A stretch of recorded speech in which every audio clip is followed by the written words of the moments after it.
Welcome. Thank you so much to Tupta Norbeling for hosting, and Anna and our hosts, Mary and Anna, and thank you so much. Really greatly appreciate your pulling in, even those of you from Belgium. Thank you, Venerable. Sure, wonderful.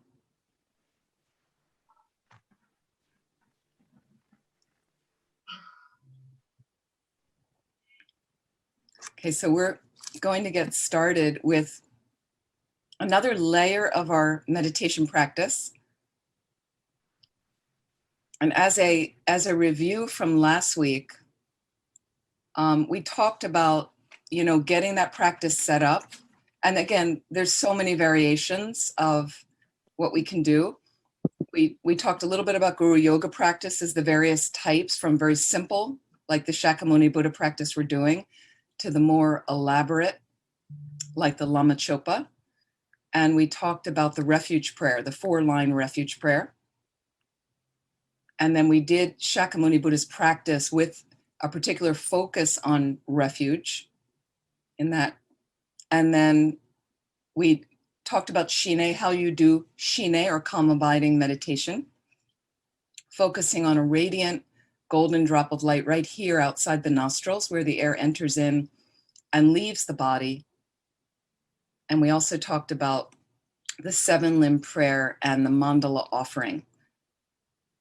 So a number of these things are prayers that support our mind in practice, and they support our mind to practice that. So some homework, I had asked if you could come up with 1 or 2 objects on which to meditate in a Shine type of meditation and calm abiding, and to try those for the past week to get yourself used to that just focused concentration, which we're going to do a little bit today.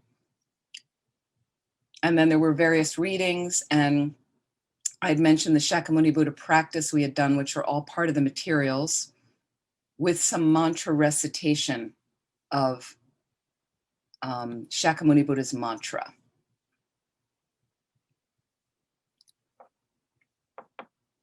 So what I'd like to do right now is as if we are here entering our practice at whatever time of the day. It's okay, it doesn't matter. So find that comfortable sitting position. And actually, before we start there, I'd like to ask all of you from last week questions. How's it going? Did you get to the exercises?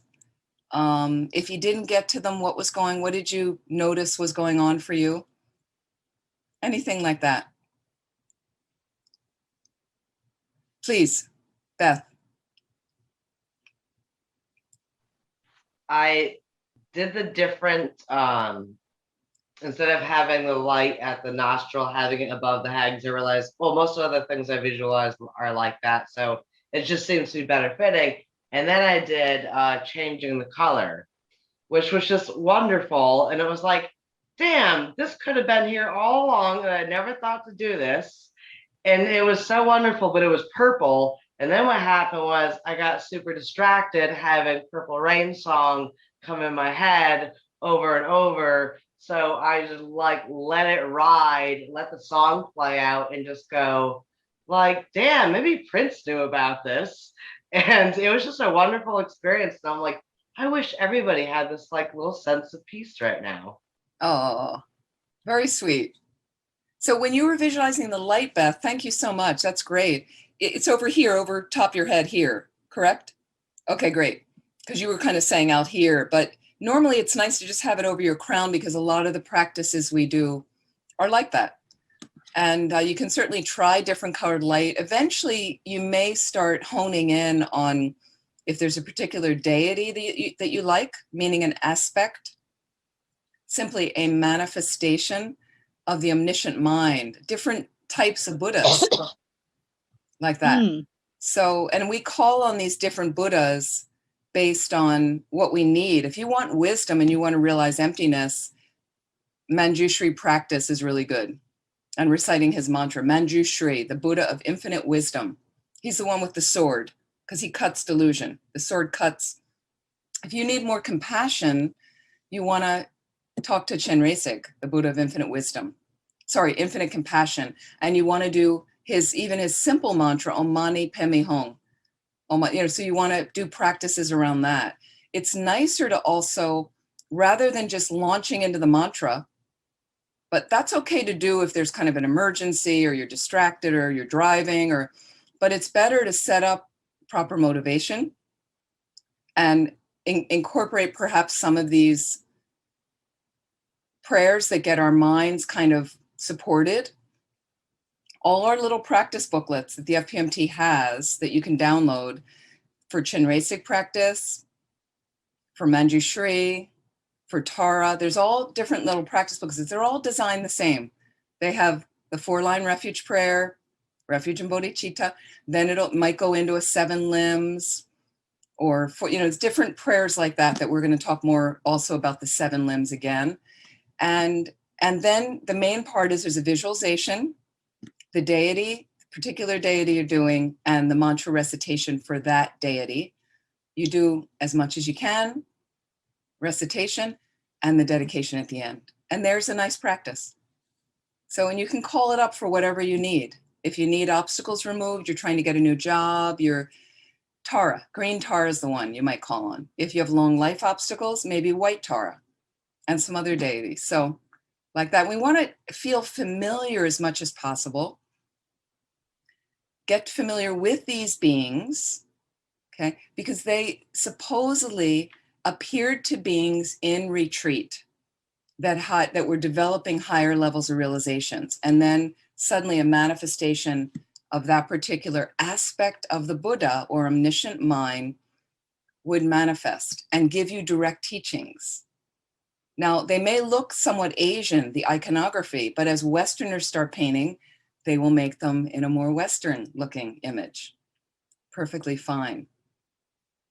So if there's something else that reminds you of that kind of aspect and you want to visualize them, I think no problem. Like that. It's mostly what's uplifting for your mind and then if you can feel a little bit of the juiciness of post-meditation, we're going to talk about that as well. A little bit of post-meditation. Just want to make a note. So that sounds great, Beth. Thank you for mentioning. Jenny, please. How's it going? Can you unmute? Thank you so much. Okay. Yeah. Yes. It's going well. I've been trying to do the yoga practice, incorporating it with my instructions from Lama Zopa as well. Great. With the Shine, I tried the golden light in the forehead, and that works quite well. But then I found my visualization actually going to an image of my guru. Is that okay to do that in Sure. shamatha? Sure. If you are doing Shine or calm abiding, and this is where we're developing concentration. So to make a distinction, this is different than analytical meditation. Okay. Yeah. So, yeah. So what you're going to do is if you're doing Shine and you're focused on the golden drop, you want to keep focused on the golden drop and not have another image pop in. Okay. If you're finding the image of your guru is popping in, then use the image of your guru. That's even better than a golden drop of light. Yeah. Okay. Yeah, he's popping in. I didn't know if that was appropriate to do that, but yeah. I feel very comfortable with that actually. So that's good. The other thing I wanted to ask you was, when we do the visualization of Shakamuni, should we be visualizing other deities and gurus and all the other deities around Shakamuni, or should we be visualizing, our family, our loved ones, people we don't get on with, and strangers? Which of those should we be going with? So with the Shakamuni Buddha practice, which is again our simplest guru yoga practice, it's exactly the way I described it. Like if you wanted, you can do simple, you can do elaborate. Meaning simple is it's just me and I visualize the Buddha in front of me on a beautiful throne, if you can. The more details you'd like to add is really about you and your visualization. Some people Okay. just have the Buddha, but if the Buddha's not on a throne, he's kind of floating out in space. So you kind of think, Yeah. I could give him a seat and I could have the seat supported by snow lions, and then you start understanding what the snow lions represent, and on Yeah. and on. And then what you do with the refuge visualization is, I'd like to imagine beings around me, if it's more elaborate, family members, friends behind me, a semicircle. I'm going to describe it in a minute. And then people that are challenging for you in front of you, below the Buddha, facing you. Yeah. So you Okay. you can include all that or not. It's really up to you. But not other deities around the Buddha. Because in Karen Miller's book, the extended Lamrim outlines, I believe the visualization at the beginning is, other deities, and if you can't manage that, then just manage the Shakamuni. That's right. So I wasn't sure whether to go with that or. Yeah, the refuge field, when you talk about the refuge visualization, normally it's simpler. It's Shakamuni Buddha. I was just looking if I don't have the refuge visualization right in front of me. It's Shakamuni Buddha in a field of different Buddhas and images that are kind of his refuge entourage, if you can think about it like that. Right? When we get more elaborate, those of us that are doing a Lama Chopa practice with, it's Lama Tsongkhapa, he's our patron saint. Lama Tsongkhapa lived from 1347 to 1419, and he founded our tradition, Kopan Monastery, which you can visit outside of Lhasa. So we would have him in the center, but at his heart is Shakamuni Buddha. At the heart of Shakamuni Buddha is a primordial tantric deity, Vajradhara, that's inseparable from your guru. But then that merit field is much more elaborate, with many, all the deities are there in the Lama Chopa merit field. So it's really up to you. If you're new, keep it simple. Please keep it simple, because in the beginning, people start reading the elaborate part of that visualization in a book called Liberation in the Palm of Your Hand. Some of you have read that. It's one of our formidable Lamrim texts. And the very beginning of it, the whole beginning, is an elaborate description of the Lama Tsongkhapa merit field. And, when I read that book at the beginning, it was many years ago, the first time I read it. In the beginning, I got stuck in that section because it was very dense. Instead of getting on to the Lamrim topics, so a lot of times I'll tell new people, skip that part of the book for now and go on to the Lamrim, the philosophy, and then come back and revisit when you have a better understanding of the different deities. But you can read that elaborate description, it's pages, to understand who these beings are. And then it has more meaning. And once you have tantric initiation, it all has much more meaning. And for me, like every day, they're out there for me. Every day I put them out there, and in the evening I dissolve all that, and empower myself in a sense. But they're out there, and they, over the years, really become alive for me. And again, that's why I'm saying, if there's somebody else that resonates with you, I know people that have Jesus in their merit field, and Mother Teresa, and their mother, that's okay. If that resonates, but I personally, over the years, have developed, these things, the different retreats I've done with these different deities, and I'll use them if I'm alone in retreat and I'm struggling or something, and then I have them encouraging me. I have His Holiness kind of giving me the thumbs up, like they're real for me, and they're with me all day long, and they, So a lot of people, when they say, oh, weren't you lonely at Laudo and you're alone? And I'm never lonely. I have my merit field with me. They said you were there for your birthday and nobody knew it was your birthday. And, Sherpas don't really celebrate birthdays in Nepal. And a little bit now they do, but I wasn't going to tell. There's only 3 people that were living there at the time anyway. What are they going to do for my birthday? All they have there is potatoes. So what, So they said, oh, weren't you lonely? And I said, I had my merit field sing me happy birthday if I wanted that. It was a party. Me in my cabin, me in my mind, my merit field. So it's nice if can you breathe life into it to make it real like that. But again, please, if you're newer, you slowly over years build up that visualization. You know, Yeah. you can't, I- at first, if you do it all at once, you're just dense and you give up the practice. You go, I don't want to do this. This is too much. Yeah, that kind of happened to me because I was reading Liberation. It was one of the books that I was told I had to read, and I read quite a bit of it. But the beginning, like you're talking about the merit field, and what I was doing that at 5 o'clock in the morning on my way to work on the train. Nobody else on the train, and I was doing it every morning, you know, and it was quite nice. It was quite nice for a while. But then things changed, and I kind of stopped doing that visualization. But it's very powerful. Yeah, no, it's very powerful. And so mainly that's what I'd say, you know, Jenny, slowly, you know, build it. And again, if any of you are reading Dharma books and the books, you're in a section that's a little dense and it's too hard, if you want, you know, just skip on to the next chapter and see if that goes any better and then come back. But what people do is they put their bookmark in and they never return to the book, and the book's sitting there and they're like, yeah, I should pick up that book. But they got stuck at a certain section, didn't understand. That's okay. We're all there together. Go on to another, or look through the table of contents and go, you know, I think I'll read about this section. That sounds appealing. And then read that section and then you come back like that. Thank you. Thank you so much.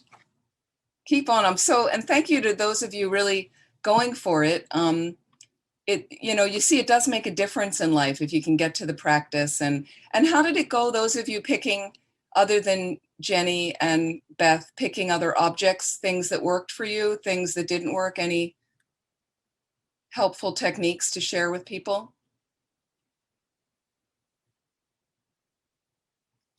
Caroline, am I saying it right? Yes, Caroline. Caroline. Yes. Well, because of my history in the other spiritual path, I've been doing the single pointed meditation. And we were told that it was best to meditate on a blue pearl or a flame. So I'm very used to that, to do that for about 20 years. A blue pearl or a what? A blue pearl. Or yes. what? You said something else. Or a flame? Oh, a flame. What is that? Just a candle flame. A flame. Yes, thank you. Flame. Sorry. Sorry. Flame. Yeah. So I'm very used to that to do. And yes. I did a Buddha visualization. I'm an artist myself, so for me it's very easy to visualize everything, whatever comes to mind. But in this case, I was catching myself that I was zooming in to the image of the Buddha. So I went to the eyes, to the pores, to the, you know, like zip, zip. And it was strange, very nice though. But because I'm not used to that kind of visualizations yet. Well, sometimes the other thing is don't zoom in too much where you get distracted by that. Yeah. You know, like, again, it's just a matter of me getting the eyes because I can't focus on the body right now, or I'm choosing not to. But can I bring the eyes clearly into focus then? Yeah. Rather than going deeper into the eyes, like that's because that becomes another distraction. Yes. That sounds great. Yeah, absolutely. Wonderful. Thank you. Thank you. That's wonderful. Okay, so was there one more hand raised, I thought, or we're okay? Leah? Yeah. Well, thank you, Venerable. Hey, I just want to say this, that the approach, even from the beginning, when you're talking about sitting and that, hey, it's okay if you're not comfortable, you know, get comfortable, just like giving that permission, this really helped me so much. And also, the book's too technical, too hard, put the bookmark in it and come back to it. It's like, I don't know what it was about my personality that was like, I was maybe making it harder than it had to be, but just to hear the words like, oh, hey, it's okay. You know, there's no guilt, right? And so I've really been able to, talking about Shine, I've realized once I can let some of those requirements off or be a little easier on myself, then it's so much easier and I want to do it. And another thing that I'll just mention, maybe other people have felt this way too, the time that I sit. Since you know, just trying to find that comfortable time, I just started thinking, well, honestly, to get up first thing in the morning is not really maybe the best time for me to sit. So I've been playing with other times, and I can different times of day I've realized are so much better. So for me, it's a huge insight, like, oh, do it at your best time. So thank you. Sure, absolutely. Thank you for practicing. And we, you know, how many of us are hard on ourselves? Oh, you don't all have your hands raised, really? But I mean, no, I mean, most of the students that I'm teaching for years now, especially in the States, I know we're not here, all of us are not in the States, Caroline's in Belgium. Our culture, the plague is we're so hard on ourselves. And we have to always be productive in doing something, right? And you know, what does Brené Brown say is let go of productivity as a status symbol. Like, you know, it's not really helpful. And granted, you know, there's certain things we need to take care of and accomplish. And people work and have responsibilities in their families and their lives, of course, practically, but we're so wound. And whatever we step off the path for a minute and make some mistake, we just totally beat ourselves up. So really be gentle with yourself and give yourself permission, because first of all, here we are in a course about establishing a spiritual practice. So how many people in the world are doing this, do you think? Right? What percentage of the planet is doing this? You know, I'm not saying that if they're not doing it, they're not focused on something beneficial, but please give yourself some space and a break, because you are doing this. You are interested in this. Is phenomenal. Just there, just that premise. Just feel good about you. Have a rejoicing every day. There's one of your homework things is every day, can you rejoice at something good that you do? And one positive quality about yourself. I mean, I'm talking about 1 to 2 minutes, because we don't do enough of that. But as soon as we make a mistake, oh my goodness, that's all, we obsess about it for the next month. But we're human beings, so that means we're going to make a mistake. That's our nature. Just want to write myself a note. It's really important, the balancing act, because think about, and especially if you're prone to low self-esteem, not everyone has it, but many people do. If you're prone to low self-esteem, you could do a little exercise this week, if you like, is can you note when you're hard on yourself and feeling really bad about yourself, and you didn't do this, and you're like that, and you shouldn't have had that thought. You're a Buddhist, you shouldn't have had that thought. You know, today I talked to somebody who was just saying a negative thought arose in his mind, and he really shouldn't have that thought. He's a Buddhist. Like, so is there anybody here right now that's on the camera, whatever, that never has any negative thoughts? Right? Like, this is the human nature. And then what happens is the self-cherishing gets a hold. So I'm the only one that thinks negatively. Only me. The whole planet is thinking like this. You're not anything special. Let me put it that way. You're not special because you have negative thoughts. We all have negative thoughts. We're all in the same boat with you. But first of all, we have a negative thought, then we feel bad, we feel guilty, and then our self-cherishing inflates the whole thing. I'm the only one like this. I'm the only one. I've been in retreats, leading retreats, where I can get a feeling that somebody's in there, even with their eyes closed, thinking like, I'm the only one here that's not meditating well. Oh, really? You know, like, you know, people have these thoughts that come up because they've got a scattered thought and things. So that first level is that gentleness, please. So thank you so much for reminding us. It's really, really important. And so this week, if you notice your negative thoughts, something comes up, can you please see if you can notice the immediate thoughts after that? Do you feel, like, notice your feeling? Do you feel guilty? Do you feel elated that you had a negative thought? Some people do. Do you feel justified? Do you feel regretful? Do you feel anxious and depressed, like just notice. And then do you start saying negative things about yourself as soon as you have the negative thought? How long do those thoughts go on throughout the day? Do you revisit it during the day later and go, oh, I snapped at that person. Oh my God, on the phone, I said something rude to the whomever it was. And then how many times do you revisit? How much airtime are you giving it? Does it come up later in the week? Does it come up later in the month? Are you hanging on to it?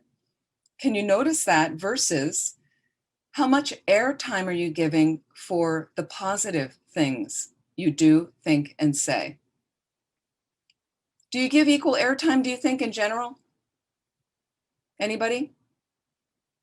Anna's saying no, right? Most people do not. Not giving equal airtime. Like as soon as we mess up, that's what we focus on. I did a little experiment years ago at a center I was running.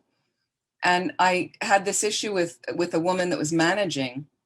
And I just noticed this because she kept accusing me that I never gave her any positive feedback. And I also knew a bit about her background. So she was always kind of a victim. That's the way she held herself. And victims can't hear positive feedback. But I'm not going to put it all on her. You know, I took responsibility and I thought about what she said, and we were friends and I really loved her. And I thought, wow, let me check. I said, thank you so much for giving me that feedback. I want to do better. So I did an experiment from my side. I got really focused on the interaction with her and what kind of feedback I was giving her. And I charted like a month, just kind of unconsciously charting that. And I specifically at one point, you know, she did a flyer. And I specifically, after she gave it to me, it was sitting on my desk, and I came downstairs directly over to her because the flyer was so great. And I wanted to really take the time to thank her and tell her how great it was. Like I wasn't doing it on an errand moving through her space. Like, oh, by the way, the flyer was great, but I'm off to go over here. You know, I wanted to just specifically really tell her. And I did. And she couldn't, while I'm telling her how great it is, and I really love this, and it was exactly what we need. Like this, you did such a great job. She couldn't make eye contact with me for one. So she's looking down and I can tell, and you know, sometimes it can be embarrassing, but we didn't really have that kind of relationship. You know, it was just kind of casual. And so I made sure, and then I said it again. And I heard her kind of like dismissing, like she said, yeah, okay. And I said, no, I really want you to hear. And I made sure she looked at me then. And I said, I want to make sure you're hearing what I'm saying, that thank you. And this is so great. And are you aware how good you are with this kind of stuff? And she couldn't acknowledge that. It was really hard for her. And so then later, when I was really charting that I wasn't giving her negative feedback very much. And so when later, again, she accused me later of, you know, again, you're not, and I said, please, can you give me an example? She couldn't come up with any examples. And I said, but remember the flyer as well? And she didn't really have much. She's like, well, that was just a flyer. Like she totally dismissed it.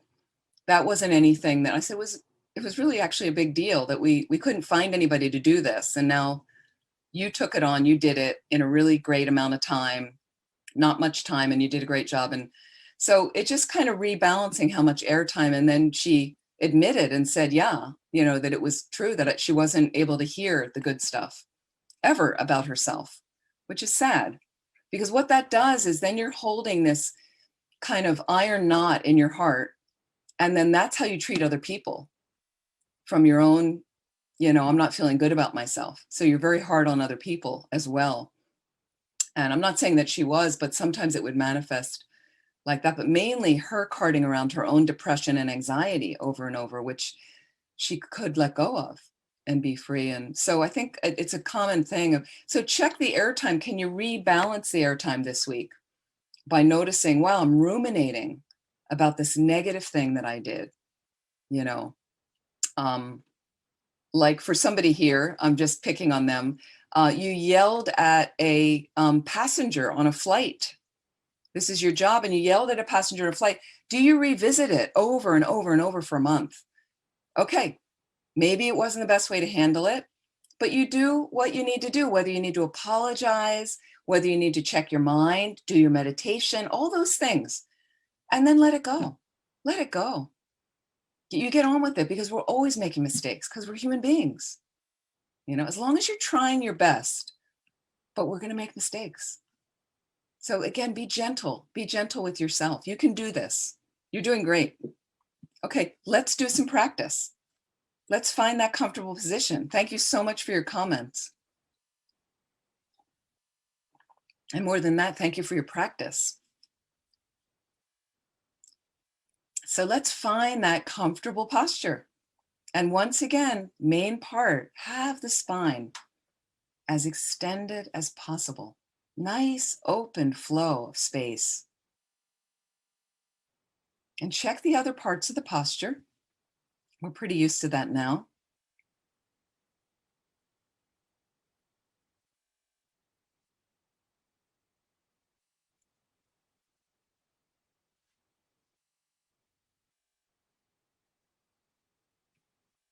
You can lightly close your eyes.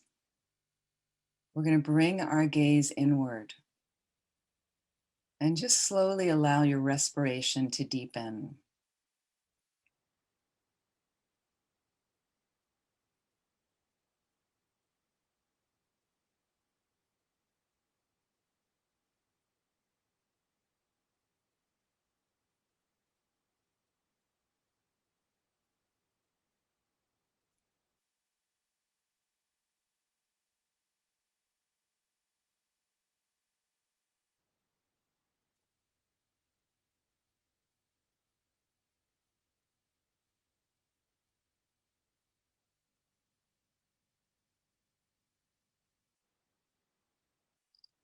Check how relaxed your body is. Scan, if you'd like, take a couple of minutes from the top of your head down through your feet and toes, using the breath to help release any tension you're holding.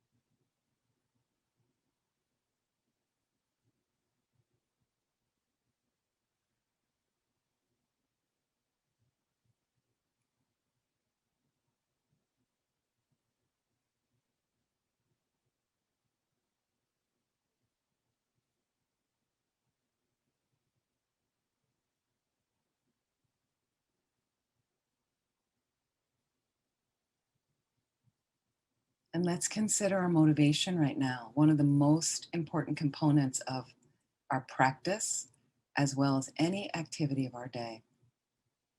If we want the activity to be layered in a more virtuous framework, then we want to set a positive motivation. And at the end of it, we want to dedicate that merit to something positive again. The best things are to get enlightened quickly to benefit all living beings.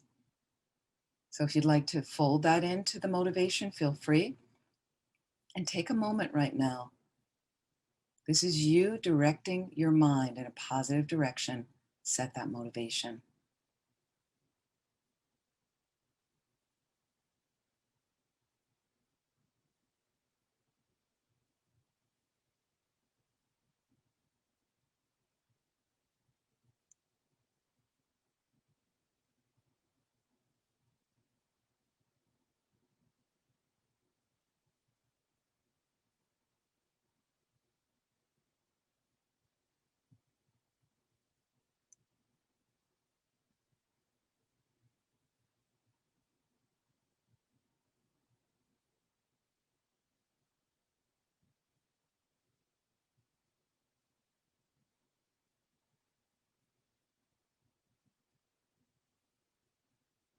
And some version of a pranayama practice, perhaps the 9-round breathing, something to just clear out any kinks in that subtle energy system if you'd like.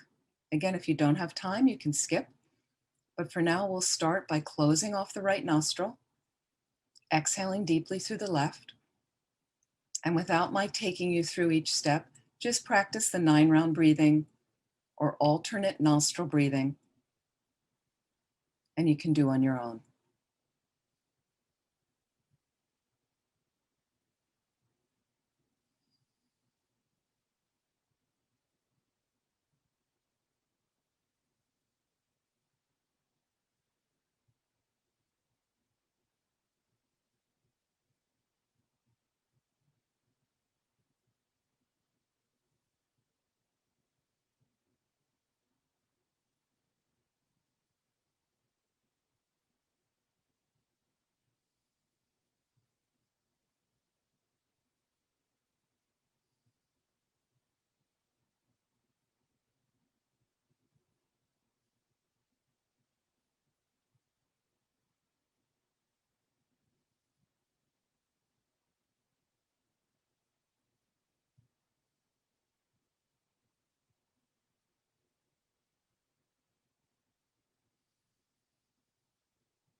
And just feeling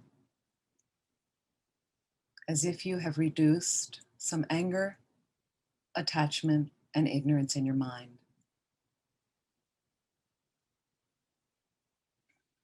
And I'd like you now to focus on whatever image you've been working with this past week as an object of meditation. Just choose one image, whether it's a golden drop of light, whether it's an image of the Buddha, whether it's another object. Choose a visual object. And close your eyes. You're going to bring the object to mind. Again, there's no need to worry or obsess about the type of object you pick. Doesn't matter.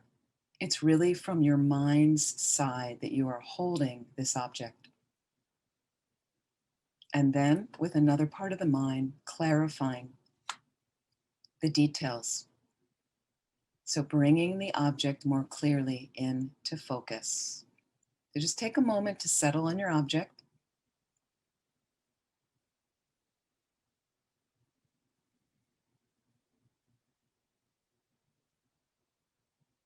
We're just going to do a 5-minute segment. In your own practice, if you have more time, you may want to do 10 minutes, 15 minutes, however long you can manage, and break it into 5-minute segments if you're newer, to keep the mind fresh and focused. And again, think about a determination in your mind that right now, this is what I'm doing.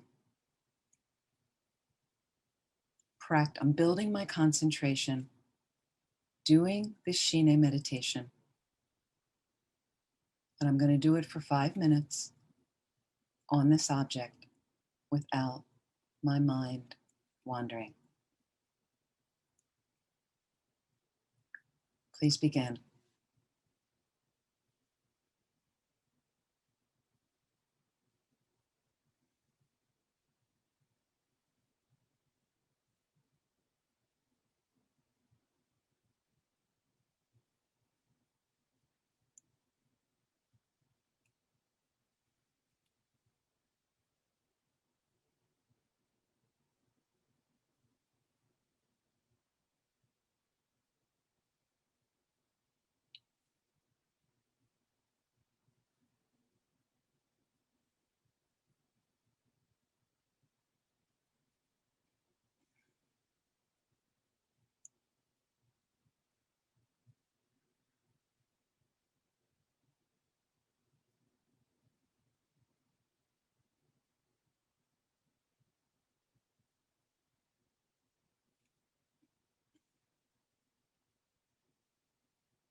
Please relax your mind. Just take it off the object. You can slowly open your eyes.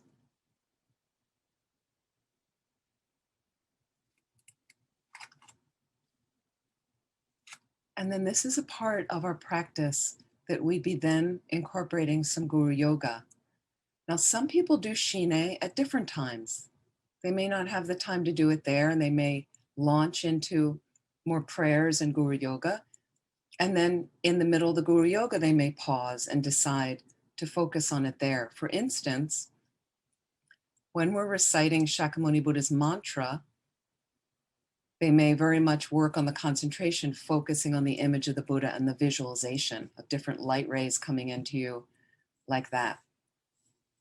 Type of shine as well, slightly different when you're reciting a mantra like that. But again, it does build some concentration. So what I'd like you to do, if you have the materials, if not, you can just listen. And I'm going to lead you through more of like going into a particular guru yoga practice, which is page 97 of the transcript of the teachings, or just the meditation 2. If you have meditation 2, which is Shakamuni Buddha with extensive 7-limb prayer and mantra recitation. This is what we're going to focus on right now. Again, you can look at it in front of you or not. Both are fine, because I'm going to just read a bit and describe for you. We've already done our motivation. We've set it up. And what I'd like you to do right now is, here we go back, and we're getting used to this, visualize the Buddha in the space in front of you.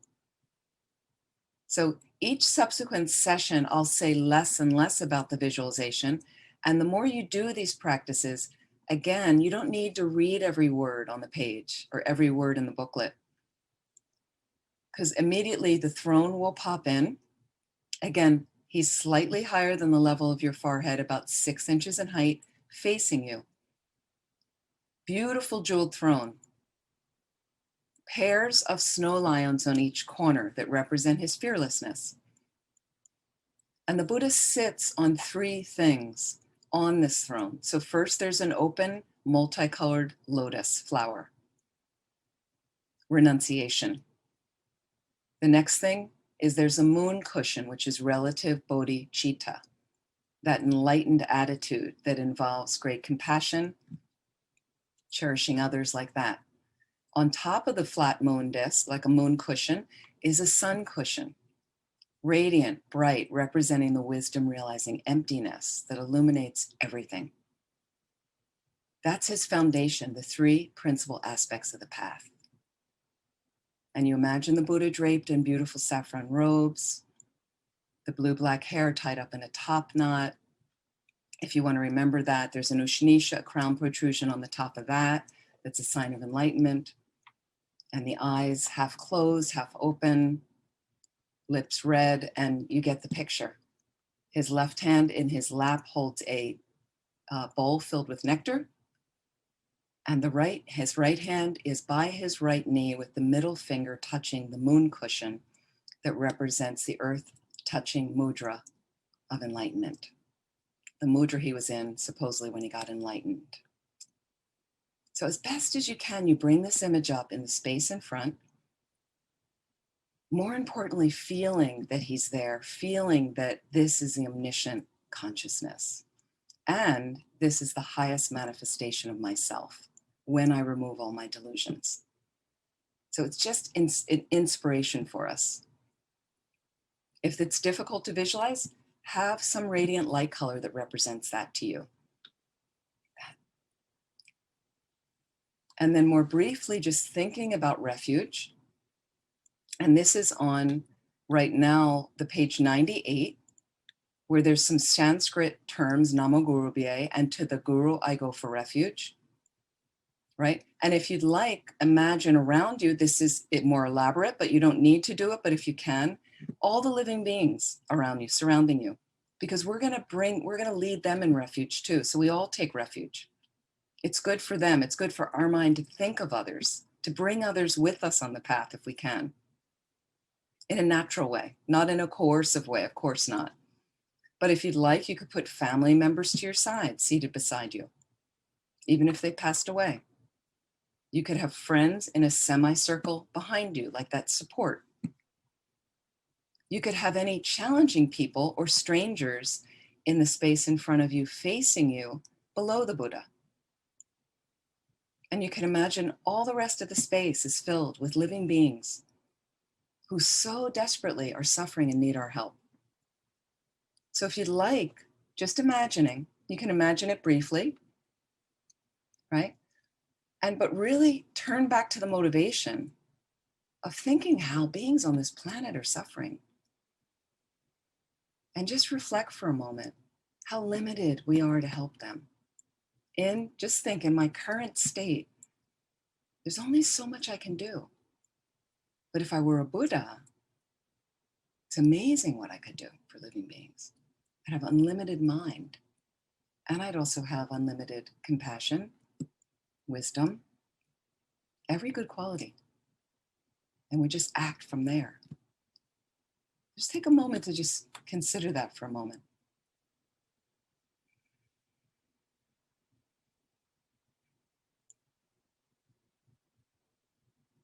And in my current state, I need some protection from suffering. That's our refuge. So can I choose the Buddha? Can I see the Buddha who represents Guru, Buddha, Dharma, Sangha? All of that we talked about last week. All are embodied in the Buddha. Can I really take refuge there to feel that this is an authentic, qualified source of refuge that will really protect me from more suffering?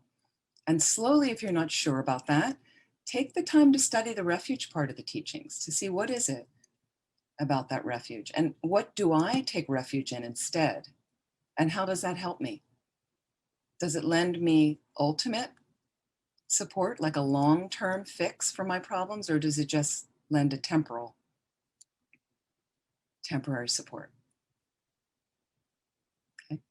So as you think about possibly this Buddha as a source of refuge, we can then imagine golden light rays coming from his heart, coming over to our forehead and the forehead of all the beings around us, entering there, right? And you can either do a light ray that represents purification and do some mantras for purification as you recite, for instance, to the Guru I go for refuge, to the Buddha I go for refuge, whichever. Or you can just spend some time wanting to take refuge, let's say, in the Buddha, and you're spending time with Namo Buddhaya, Namo Buddhaya, Namo Buddhaya, Namo Buddhaya, Namo Buddhaya, like that.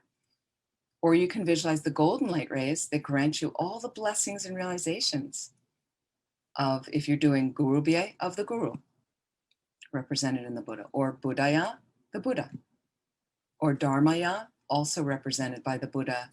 And you can imagine the Buddha, if you'd like, surrounded by his entourage. In front of them, they all have a table that has their Dharma text. So the light rays are also coming from the Dharma text to us, granting us that. That's the real refuge, those teachings on emptiness, the realization of emptiness. Or maybe that entourage, the Sangaya, like that. Should I have the light rays more coming from them? All of it is great. So let's just take a moment now, whichever, if you want to do the Sanskrit terms, if you want to do the English, and take a moment to just do, just short, some visualization of these light rays coming from the Buddha and his entourage into your forehead, purifying you and granting you the blessings and realizations.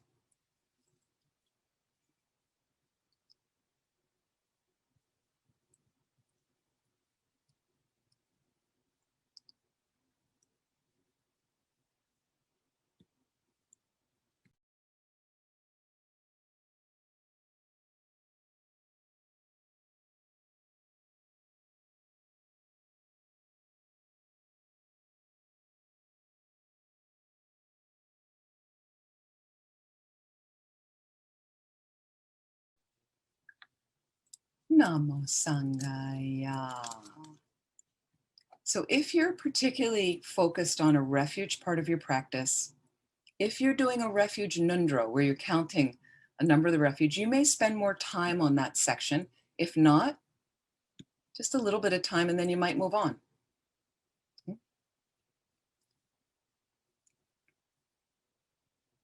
So if you'd like, at the bottom of page 98, is this starts something called the 4 Immeasurables. And this is a little bit longer version of the 4 Immeasurables. If you have time, you might do the longer version. Really sit with it. And what it is in this order, the first verse, which takes you just to the bottom of 98, those 5 lines that are there, immeasurable equanimity. If you go to page 99, those first 3 verses are in this order: immeasurable love, immeasurable compassion, and immeasurable joy. If you don't have time to do the longer version, there's 4 short lines that make up this prayer. Okay, and you can find those in some of the books. I don't know if Mary or Anna can find the shorter version. I'm not sure. I can dig it up right now. But basically, this is how it goes. It's very simple. I tend to start with immeasurable love. May all beings have happiness and the causes of happiness. Immeasurable compassion is may all beings be free of suffering and the causes of suffering. Immeasurable joy. May all beings have the happiness that is beyond suffering. And immeasurable equanimity. May all beings have an equanimous mind that's free from attachment to some and aversion from others. And there's variations of those 4 immeasurable prayers is what they're called. They are immeasurable. Why? Because first of all, the countless living beings you're wishing them to. Sentient beings are countless, they say. We don't really have a number for them specifically. So I'm not going to limit these prayers going out to them. They're also immeasurable because I don't want to limit the love. I don't want to limit the compassion, the joy, the equanimity. Send it out as masses of prayers going out to the planet, which we know the planet needs right now. So in those 4 immeasurable prayers, in their shortest version, may all beings have happiness and the causes of happiness, in Tibetan, like that, is, for those of you, if there's any Star Wars fans, some of you might be, the Return of the Jedi. So George Lucas is a Buddhist. I think many people know that, and he made the cast for particularly those first 3 films.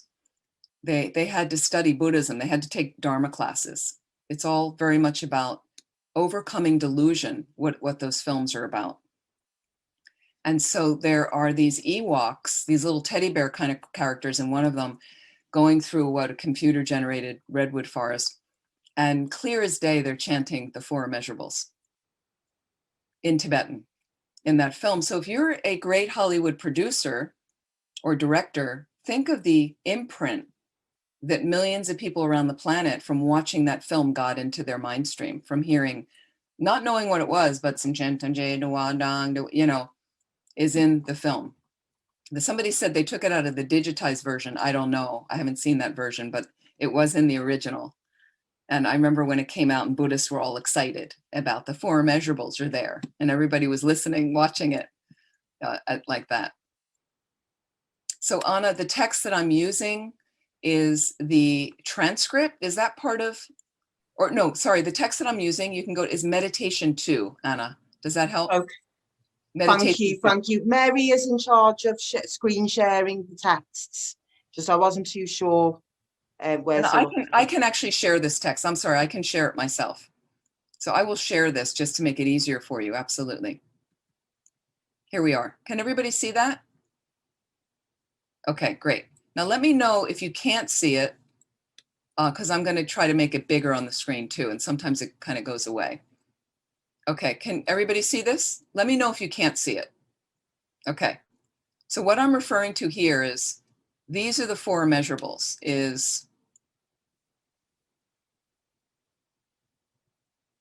okay, it starts here. See the bottom, how wonderful it would be. That's a more elaborate, how wonderful it would be if all sentient beings were to abide in equanimity, but I was giving you the shorter version.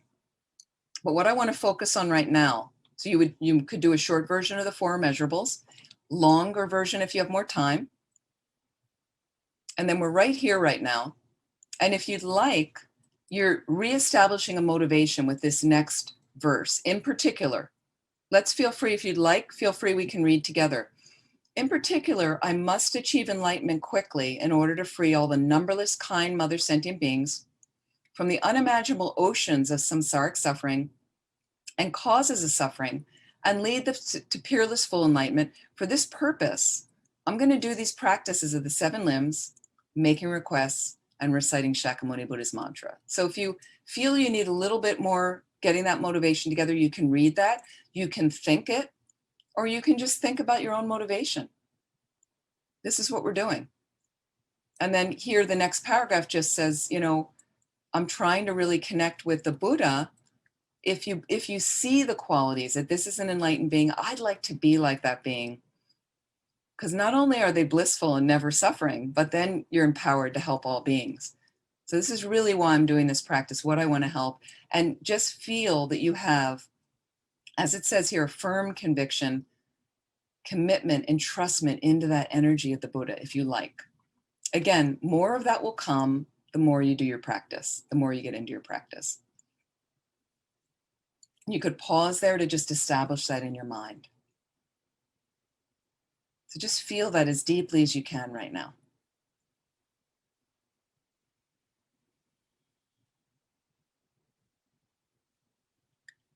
And this particular meditation number 2 focuses a little bit more. The last meditation focused more on the refuge practice. This one focuses more on a little bit more elaborate version of the 7 limbs. And here they start, prostration, okay? The 7 limbs I discussed last week. And just to review, prostration is about paying homage. Okay, and let me just, I'm gonna, well, actually I won't go back to, actually, I can, if I can look at all of you. Okay, what I wanna go back to is I'm gonna stop sharing for a moment because I wanna see all of you. I wanna know what you remember from last week. What is prostration an antidote to, and what does it help you develop? Anybody unmute? Yes, please. Leah. It helps you develop humility. And what does it counter? The opposite of humility, a self. What delusion? What When delusion? we're not humble, what do we kind of? Self-cherishing or Pride and arrogance. So pride is one of the 6 root delusions. It's a baddie. And I don't mean just saying like your kid did something good and you go, I'm so proud of you. It's not that. It's the pride, a puffed up notion of yourself. We have lots of different pride. Prostration, paying respect to the Buddha, that first limb is about countering that. So it's good to kind of know, why am I saying these prayers? Because they do have an effect on your consciousness. They will have an effect on your consciousness if your mind is present when you say the verse. And there's an elaborate way to say it, and there's a simple way. I can just say, reverently, I prostrate with my body, speech, and mind. That's limb number 1. Number 2 is making offerings. So what's that about, anybody? What's offering? What does offerings counter?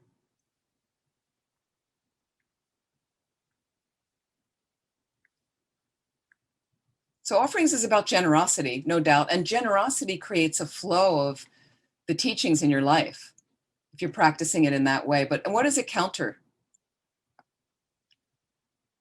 What does it reduce in your mind stream? Anybody? Yes. Greed? Caroline, greed. Absolutely. Greed and miserliness. Yep. Thank you. Okay, then I confess negativities, number 3. Limb number 3, I confess negativities, is also about humbling, you know, and it creates regret, which is one of the 4 opponent powers in meditation, in, effective purification. So that's very helpful to really acknowledge, like, I kind of blew it and I feel really sorry about it and I hurt myself, I hurt others. We want a moment of regret, not the guilt that ruminates continually without a remedy. That's not constructive, but some regret with confession can be constructive. Then we come to number 4, rejoicing. So I've already mentioned this in the beginning. It's really helpful for you yourself to spend some time rejoicing at, first of all, the good things you do, think and say, and at your own good qualities. But we also can rejoice at the positive things others do, especially highly realized beings. Very powerful place for your mind, rejoicing. And it counters jealousy. It can counter anxiety. It can counter ill will, competition, unhealthy competition like that. And then we come to asking the Buddhas to, wait, let me go back to my, here we go. Asking the Buddhas to, requesting them to stay until samsara ends. Requesting them to stay. So in a sense, at this part, we're going to offer, imagine offering golden thrones so they have a place to sit. But we want them here until samsara ends because we're going to be left in this suffering realm of samsara without any guidance. So requesting also really creates that connection for our Dharma practice to get motivated to start activating. And we're going to talk more about requests because we don't really understand the nature of requesting. Okay. The next one is requesting the teachings. So in order for teachers to teach, they are requested by centers. We don't just decide, we'll teach at that center. Like that. So the request, but you need to make requests about your own practice is very helpful as well. Really from the depths of your heart, like that. And then the dedication. Okay. So what we're going to do is we're going to go back, I'm going to share my screen so that we can read this more elaborate version of the 7 limbs and feel free to join in. Because for your mind, honestly, the way it activates is you have to do the words yourself. Like you can't just sit there like a blob. It's better if you can participate. So feel free to read, and we're going to start with prostration. Normally with the 7 limbs, we put our hands in the mudra of prostration for all of the 7 limbs.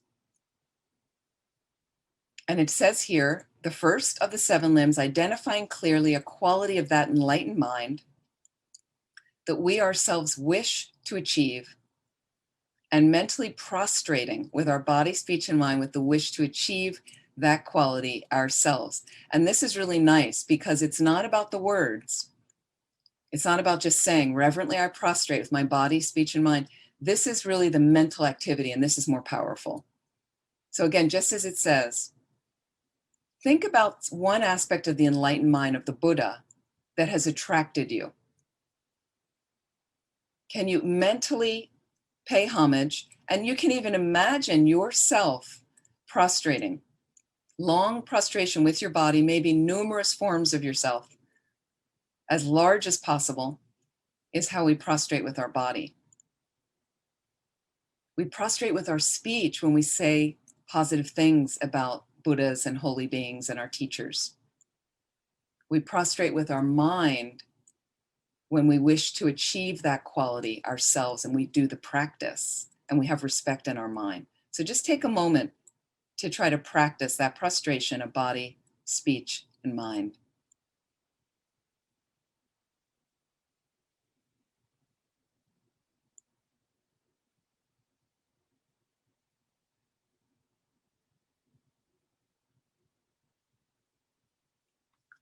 The next one, the limb of offering. So please think, what would I give for enlightenment? It says here. What would I give for perfect wisdom, perfect compassion, perfect ability? What's it worth to me? Okay.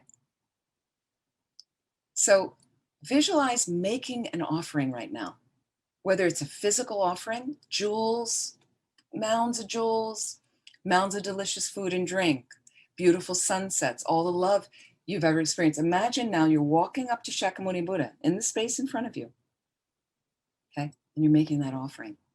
And imagine that offering multiplies, filling all of space.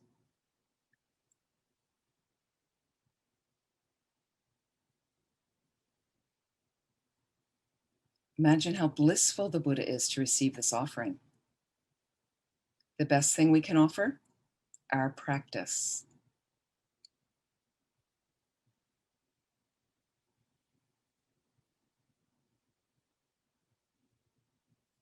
And imagine here it says, Shakamuni Buddha is extremely pleased and accepts the offering.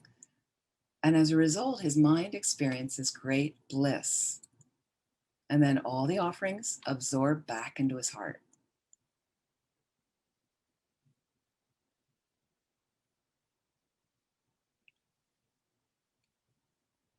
It's perfectly normal for some of this to feel strange when we're first doing it. Once you do it many times, this can go very quickly if you like. If you have many other practices, but you have the essence and your mind is present when you're saying words or doing the visualizations. The next limb, confessing. Take a moment right now, like when we do Vajrasattva practice, which we're going to do next week. Take a moment to think of some action that you've done, mistakes you've made, for instance, negative actions. As if you're in front of the Buddha, just tell the Buddha what you've done, admitting the mistakes. Maybe you snapped at somebody, maybe you had a nasty look at somebody, negative thoughts about somebody. Maybe you didn't want to offer something when somebody needed it. Okay? Just much as you can in your heart, generate deep regret. And can you make a resolve as well? Next time, I'm going to do it differently.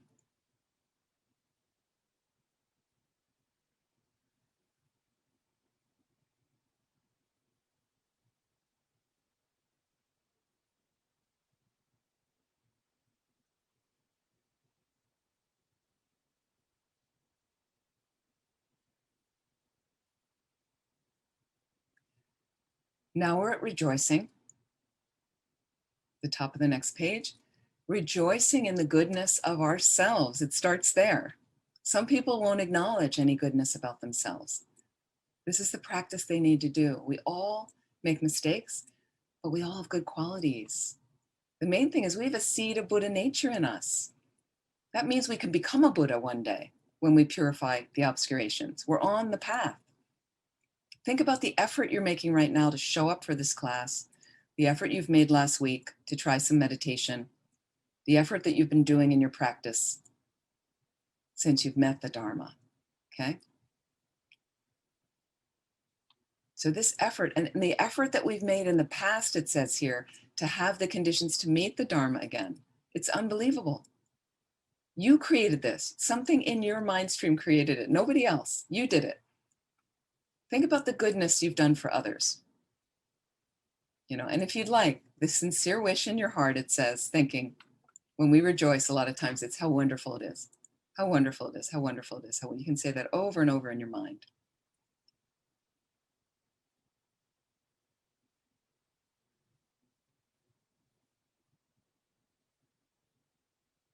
And then if you like, think about holy beings and the amazing benefit they're able to do in the world. Think how wonderful it is. How wonderful it is. How wonderful it is.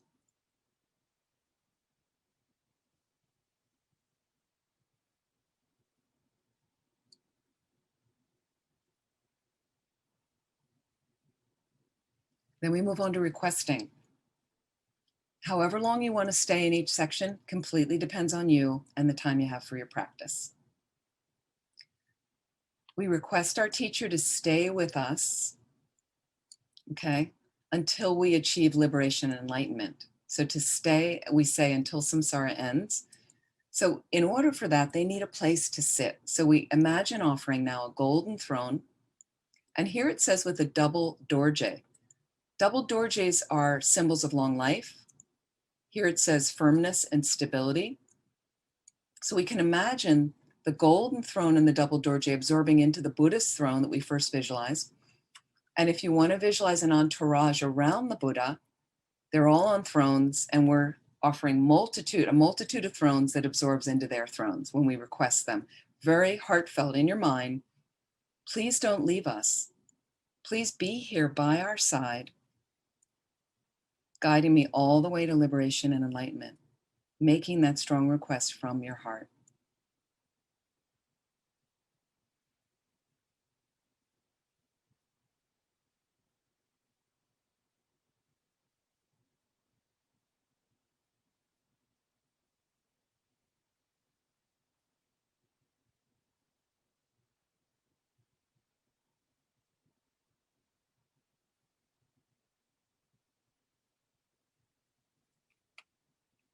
at the bottom of the page, requesting teachings. It's the only reason they teach, okay, from the depths of your heart. And this is where we might imagine offering what's called a Dharma Chakra. It's a 1,000-spoked golden wheel. And what you can do is imagine infinite ones go out, absorbing into the Buddha's throne or into the Buddha's heart and all his entourage as well. Individual Dharma Chakra golden spoked wheels, which represent to turn the wheel of Dharma. That means to request them to teach. Please, I'm requesting to turn the wheel of Dharma, requesting them to teach. So again, from the depths of your heart, you're asking for blessings. You're asking the Buddha to teach us whatever we need to know this very day. And you can make any specific requests you like about your practice. You can make specific requests if you are ill or someone, a loved one is ill and you need help for them. Specific requests if a friend or loved one has recently died or something larger looming in your life. You know, not mundane requests, but something really deep that you would need. Make that request right now.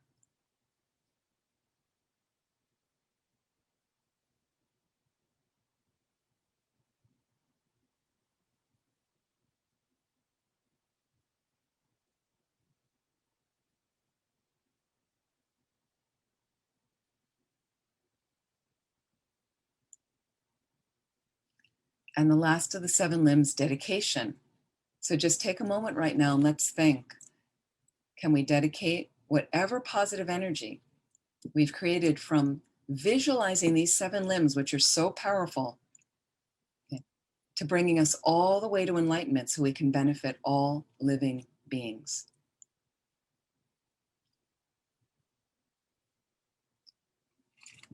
Mandala offering.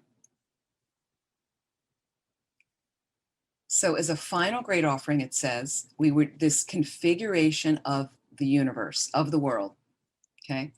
And here it says, as we wish that it were, you know, purified world system, clean air, clean water, everything's made of light, everything is luminous. Imagine you're offering beautiful flowers, but multitudes of them. Imagine the scents of the flowers, the fragrances. Everything's beautiful. The beautiful jewels, all the love and your wonderful family and friends that you have, all the wonderful opportunities you've had in this life, your beautiful house, your beautiful food, music, whatever you want to visualize. Pleasing all the sense energy like that, but this perfect world. And some people put their hands in the mudra of prostration as we recite these verses. This ground, anointed with perfume, strewn with flowers, adorned with Mount Meru, 4 continents, the sun and the moon. I imagine this is a Buddha field and offer it. May all living beings enjoy this pure land. And just a short one in the Tibetan phonetics, which is a translation roughly of these 4 verses in English we just recited. O saji pegi juje mejo drum riram ningsin in dengem badi sange zindu mi de wagi jokin nam dajin la chu parjon. And if you'd like, while still holding your hands in the mudra of prostration, we sometimes can recite this prayer of the 3 great purposes. If you don't have a lot of time, then skip it, okay? We're going to recite it 1 time through. I go for refuge to the Guru and the 3 precious, rare, sublime jewels. Please bless my mental continuum. Please bless me and all sentient beings to cease immediately all wrong conceptions, from incorrect devotion to the Guru up to the subtle dual view of the white appearance, red increase, and black near attainment. Please bless me and all sentient beings to actualize immediately all the correct realizations from Guru devotion up to the unification of no more learning. Please pacify immediately all outer and inner obstacles. And this last line is asking the Guru to please receive our precious mandala. Idam Guru Radna Mandala Kam Niratayami. So the next part are requests. These 3 verses, and it says here It's powerful for your mind, if you like, to imagine as if you have your feet at the base of, you know, Guru Shakamuni, where his feet are on the throne, putting your head kind of touching the front of the throne. Here it says holding the feet of our teacher. I tend to not, you know, highly realized beings, you're not supposed to touch them, you know, like that. So just imagining touching my throne, my top of my crown to the throne. And here, with great longing and devotion in our hearts, we make these requests. So these are traditional requests, which we can say. Guru Vajradhara, that's the primordial Buddha that Shakamuni represents, who encompasses all three objects of refuge, taking the form of the virtuous friend in whatever way subdues, and granting common and sublime realizations. To you, kind gurus, I make requests. Whose holy body is created by millions of virtues and goodness, whose holy speech fulfills the wishes of all sentient beings, whose holy mind sees every existence exactly. At the holy feet of the principle, the Shakyas, I make requests. By making offerings and requests with devotion to the highest sublime field of merit, you, the Savior, who are the sole source of all my happiness and goodness, please grant me blessings and guide me with your pleased holy mind. Now, if you don't resonate with those verses, you don't have time, whatever, make your own requests. Heartfelt though, heartfelt, please help me with this. Something loftier than mundane requests. It's not about your sports team winning. It's really about how you can move along with your practice to get you enlightened. Just take a moment, make those requests in your heart.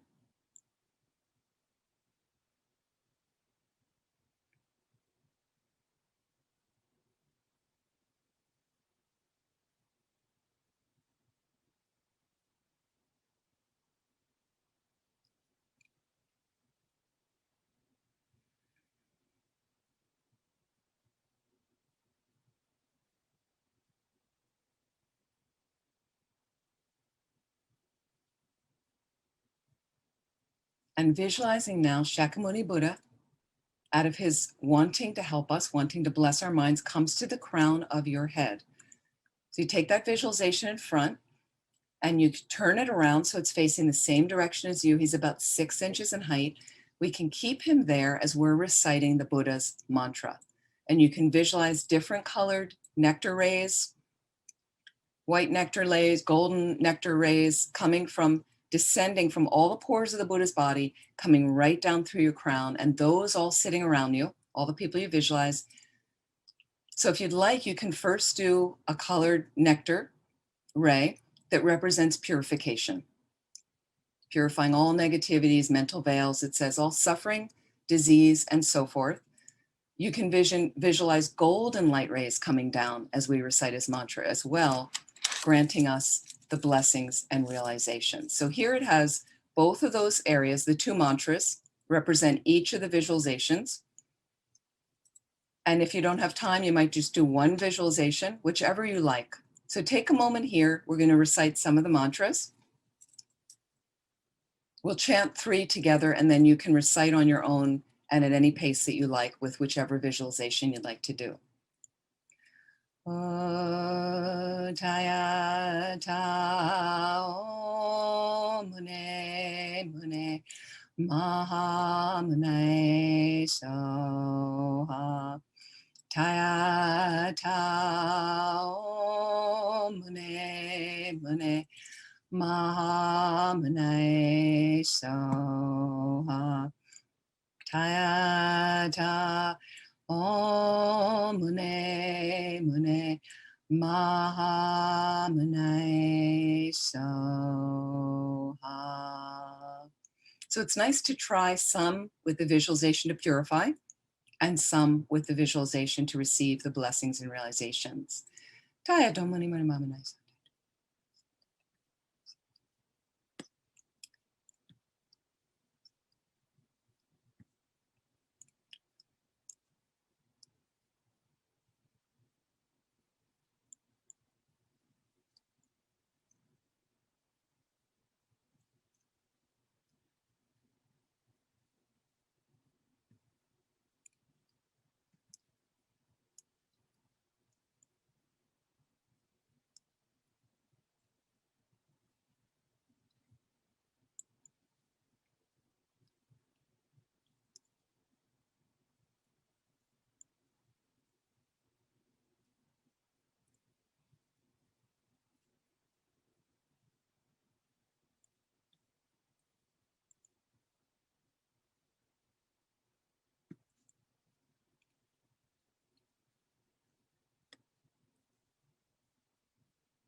So however long you have in your at-home practice, you can do longer, you can do shorter.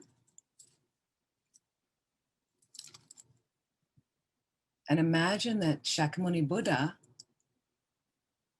eventually on your crown melts into a golden light, like a golden drop of light. That light dissolves into your crown, blessing your body, speech, and mind with the Buddha's holy body, holy speech, and holy mind.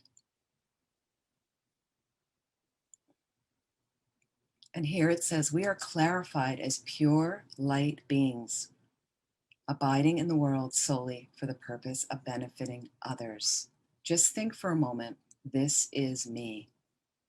This is my true essence.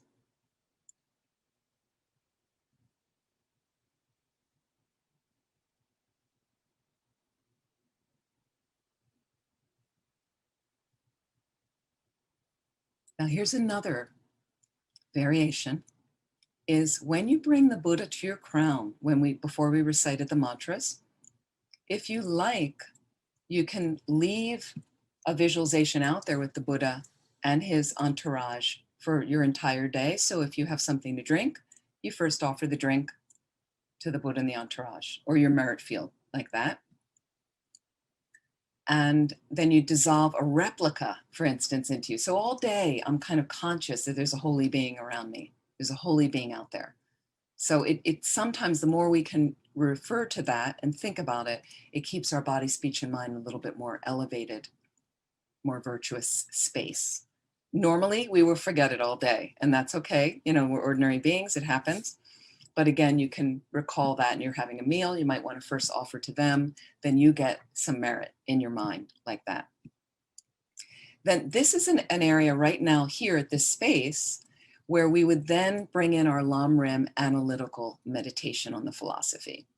Okay, so I'm going to talk a little bit about that, but I just want to, from this practice, let's dedicate the merit.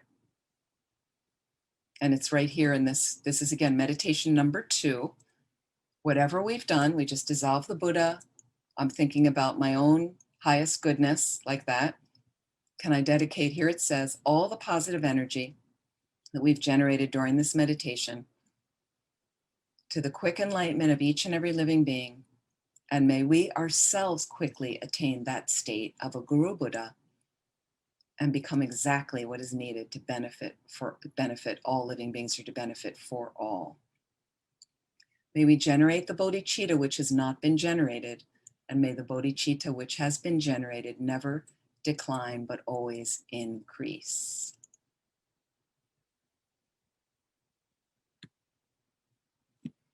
So that is meditation number 2. And I just ask, please, if you can become familiar with that as much as you can this week, if you can practice that, which again is, you know, a little bit more focus on visualization of, with the 7 limbs. How do the 7 limbs really work? Like that. So last week we were more focused on the refuge prayer, which is meditation 1. And it's a similar aspect, but this is just meditation 2, which is in your materials. Okay. Any questions about that?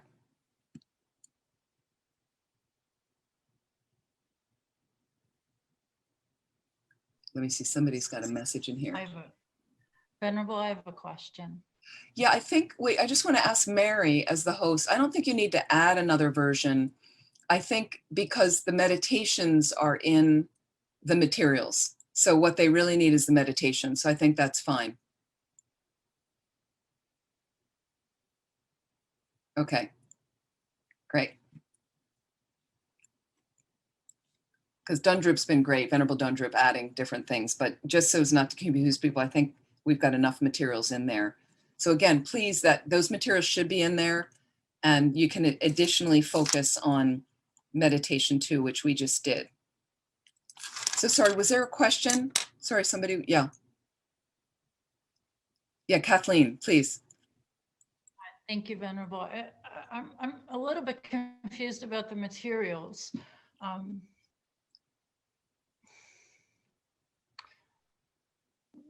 what you were sharing, what material, the materials that you were just sharing on the screen, what booklet are those in? They are in the meditations for this course. So can we have the link to the materials sorry, is that possible? Because what the materials have are readings, and each week I give you certain readings that you can do. Right. Part of the readings are also include a text called the Wish Fulfilling Golden Sun, which is like a separate text that was also part of the materials. Right. And there should be meditations in the materials. So I'm referring to meditation 2 in the meditation parts. So as soon as we get the link, I'll kind of direct you to where that is.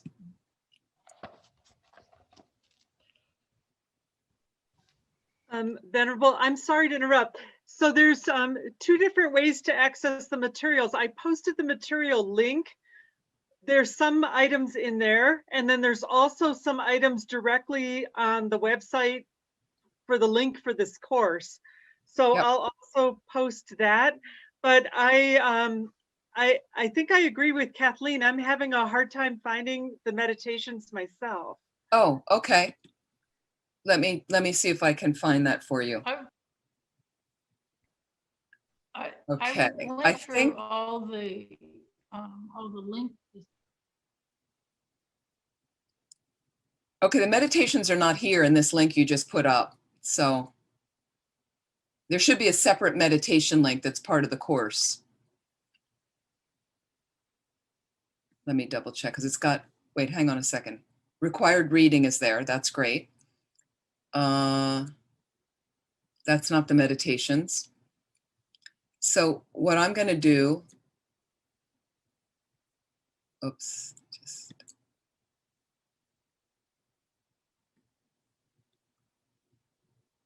Yeah, so the meditations, for some reason, I'm not sure why they're not there. It's a very easy link. Well, do you have the keys for to get you into the course? Does Tuta Norberling give you the key that you log into FPMT? Okay, so then you just need to get the meditations into the materials because they're not there.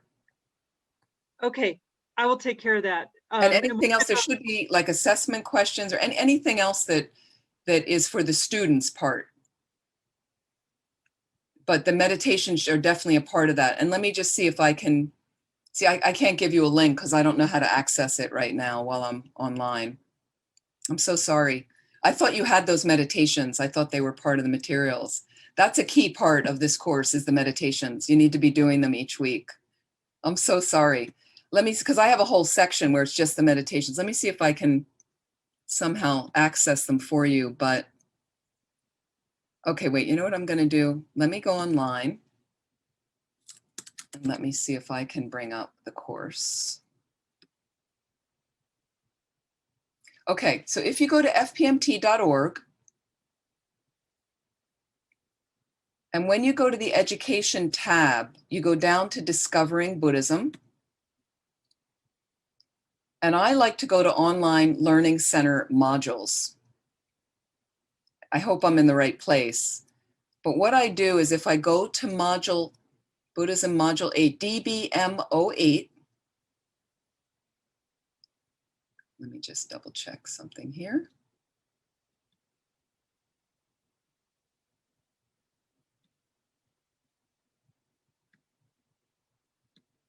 I'm going to see if I can point you to this.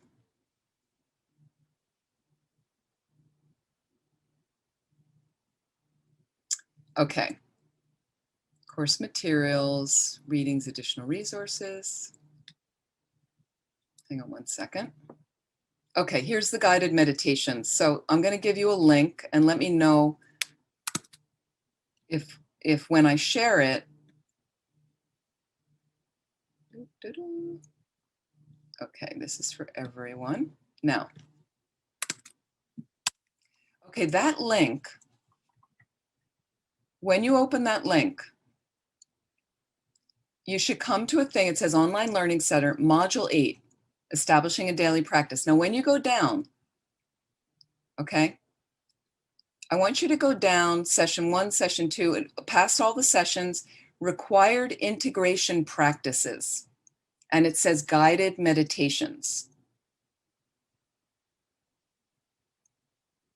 let me know. Does anybody not finding it? Does that show you, or you're not finding it? Shaking your head, no. No, it's not showing. It says enrollment, self-enrollment student, and then you have to fill in the whole thing. Okay, do you have does Tupter Norberling give people the key for the course? No. I'll email Venerable Dundrup right now, but we don't have a key for the course. And I just posted, it's not in the materials link, but what is posted on your website for today's class, I posted the resources that are listed. So there's two avenues. There's the materials link, and then there's items that are posted on the website for today's class. But the meditations are not there. I'm so sorry. Okay, no, I'm sorry. I didn't realize that you didn't have them. I thought they were part of the materials. That's an integral part. So mainly what centers should do is they need to make the answer key, the link. It's a password basically that you get in to that site, and you can access the materials for the course if they want to do that. But you definitely need the meditation. So whether, Mary, you do it, because FPMT has a license on the courses, but I assume people make an offering to Tupten Norberling. So Mary, either you get the meditations and make sure they're available to everybody as soon as possible so they can start going through number 1 and number 2. I mean, that's okay. There's plenty of time. So don't worry. You got your whole life to do them, but I thought you had them to access last week. I'm so sorry. I didn't realize you couldn't access the meditations. So thank you so much for letting me know. That would be great. Yeah, they need basically, and I'm just gonna, let me just look quickly at what, okay, so you have the readings. I think that part, let me know if there's something, you have the readings. These are the things you're gonna need. There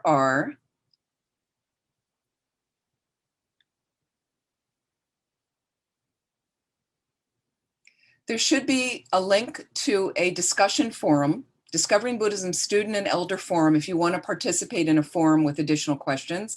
But again, because I'm teaching the class, I'm happy to go through some questions with you. But later after the course, that's good for you to know about the forums that you can participate in. And there's usually a senior student that is leading that. And then course materials, which I think you have, is called the required and suggested readings and additional resources. That's key. And then the next thing you may want to have is there should be quizzes you can do. And wait, I'm going to get to that in a minute. But the next thing is required integration practices, which says -- guided meditations. And there's 5 meditations for this course. And you're going to need all 5 of those.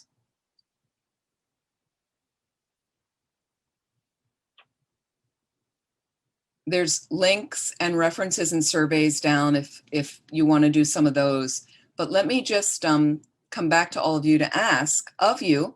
Some people are doing all the modules of Discovering Buddhism, and some of you want to eventually teach these courses yourself, which is wonderful. And you're all capable of doing that.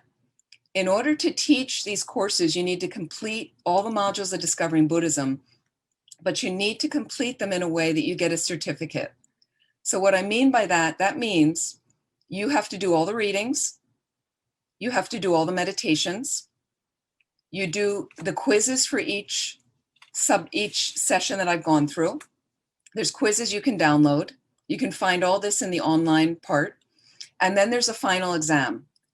And there's also a way with assessment questions that I can then interview you later to see how would you present the material. So when you teach, you have to learn a lot more than the students. Really, it's brilliant because you really get to know the stuff based on the questions. And I'd be happy to do those assessment questions with anyone that wants to get the certificate course once you've completed all those other parts. I do that for any center that wants to do it. So it's something to consider. And it's kind of neat as you collect your certificates. And it's okay if you skip a module and you forget it and you can later go back, because a lot of centers are offering different modules right now online all over the world. So if you miss one at one center, you can get it at another center. And the other thing is you can do the modules online on your own by watching the videos of each session with a particular teacher that teaches that particular module. This module happens to be was taught by a dear friend of mine, Kendall Magnuson, who's in retreat now in Colorado. And you can watch her videos of her presenting this particular course, which is going to be slightly different than the way I present it, but still covers all the parts. And then you can take the quizzes and the exams and the same thing. And then I'm happy to do an assessment session with you. So you're all aware you can do it as a certificate program, right? The Discovering Buddhism. I think most of you are aware that that's the way it's designed for you to eventually teach. So thank you, Mary, for sorting out that we didn't have the meditations. I think you've got, by then you'll have everything else, but I wanted to explain how these courses are designed. Okay, let me talk about the other thing, path in general. Oh, sorry, Kathleen, you've got a question, please. You have your hand up. Is that an old question or? Yes, you just. Okay, sorry, I missed you. Did you, it was breaking up. You answered it. Oh, answered it. Okay, wonderful. Fantastic. Everybody doing okay? Okay. So I want to talk about, you've heard before, these three things: listening, reflecting, and meditating. This is our path, which means you first turn up at teachings, whether they're online, whether you're in person, whether you watch a video like that. And I'm first at one level, I'm listening to the teachings, okay? Now, what happens in everyday life right now is, for some of us, we don't listen that well, right? We're scattered, we're distracted, we've got a lot going on. We multitask. And this has been a challenge on Zoom, because you'll see people turn off their camera, and the reason is they're doing something else. So the teachings are there in the background, but you're not really focused in like that. And I've certainly done that myself. And the reason is I've got something else that's really important I have to do first, but I wanted to hear this teaching. So whatever level's going to go in. Okay, fair enough. Okay, but then we reflect. Number two is we reflect, which means you may have heard the teaching and you heard something the teacher said and your ears perked up. One particular thread went through and then you said, and later that day, you find yourself thinking about it. That's great, because you do want to take these teachings at one level, they come in. The next level is you really want to reflect it. How does it fit in your life? Is what Amy's saying, is that really true about my life? Is it like that? Or does this really work? Let me try it on. Let me see. How does it apply to my life? So you do want to reflect, takes it to a deeper level. But then we need to do meditation. We really need to do meditation. Okay. So the meditation is what brings it to a deeper level, where we then have realizations, deeper insights. Okay, now here's the thing about realization and insights. We're very geared for that. We want the realizations. We want the juice. We want to have some experience. People tell me, I want to have an experience, you know. So I'll say to them, what do you mean by an experience? And what happens is we have very lofty notions. Some grandiose, epic thing happens to us. And light is coming out of our head. And I looked at the Buddha picture and the Buddha started talking to me and it was dancing around the room and I was filled with lightning and, you know, come on. Okay. Now, the thing is, those experiences can happen for you, usually much later in your practice, but it's not really, insights and realizations aren't like that. Okay. We have many insights in our life. You've had many already, whether it's spiritual or not. You're growing your wisdom in your life experience. So let's bring it to a realistic level. But the reason we do meditate with Shine and analytical meditation, okay, is you know you're going to die. I'll give you an example. When we get to Lamrim meditation, intellectually you know it, but you don't have it here in your heart. You don't have the real deep insight and experiential feeling about it. So when you meditate, if you pick that as a Lamrim topic and you're going over the death, the way they teach you to meditate on death, over and over, and these meditations are designed to be done regularly, not just one time. One time's not going to do it. The reason you got good at doing something in your life is because you did it repeatedly till it became a habit. Then you got really good at it. If some of you are good at cooking, it's because you do it regularly. like that. Some of you are good at exercising or riding a bicycle or fixing computers or whatever you're doing. It's because you've practiced it and you've done it regularly. So slowly, as we want to analytically meditate, turn our mind around and around the same topics over and over and over, coming through it from this angle, this angle, this angle, it suddenly shifts that intellectual realization into a deeper, juicier aha moment when we have an experiential realization. And then you know you're going to die. Okay, that's what shifts your life. So you start changing some things in your life because you know you're going to die. Not just intellectually. I really have a sense of it. And it may scare you. That's a good side effect of death and dying. It may make you a little depressed. That is a byproduct of death and dying meditation. But you don't stay there forever. And it's also balanced because before that, ideally, you've done a meditation on precious human rebirth. So I have the buoyancy of my mind to celebrate every opportunity I have as a human who's met the Dharma to practice. So I'm not operating out of a fractured consciousness that feels horrible about myself, and then I meditate on death and dying. No, I'm already like, I've got to use this opportunity. It's fantastic. And then death and dying, if I have pride, that can bring me down and sober me a little bit. But if I really get the realization of death and dying, then I'm going to motivate my practice. That's what it's really used for, to motivate. I really got to get on my cushion because death's coming soon. So again, we have insights a lot. And the way the realizations and the insights come is little increments. Again, you're over here in your practice. And you have a little insight and a little insight, and a little insight, a little exposure, a little realization, and suddenly you're over here. So that's significant. But what we want for Americans is we're here and then we're all the way over here. And it needed to happen in 2 days. That's not realistic.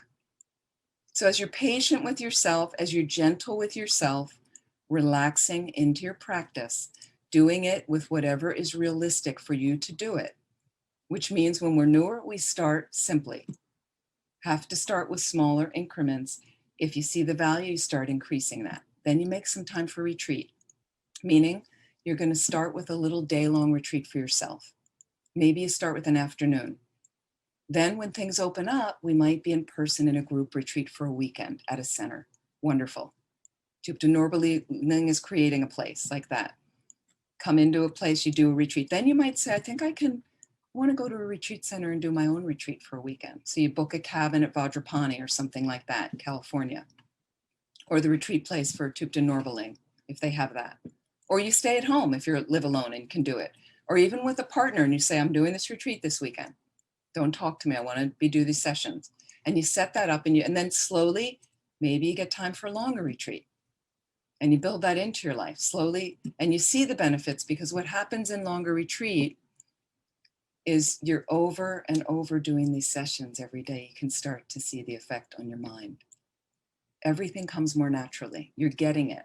And the meditations start flowing. And you might just pick one topic of the Lam Rim to do for a week in retreat. Just one topic.